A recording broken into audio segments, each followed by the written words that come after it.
There's nothing like getting out on the Gauley on an early morning in September or October.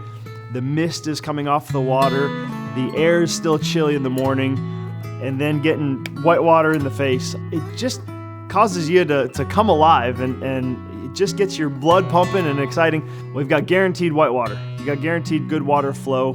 2,800 cubic feet a second are released through the Summersville Dam, and it just guarantees a great time. It offers Class 5 plus rapids. If you come and just do the upper Gauley, you're talking heart-wrenching impact, some of the best whitewater in the world.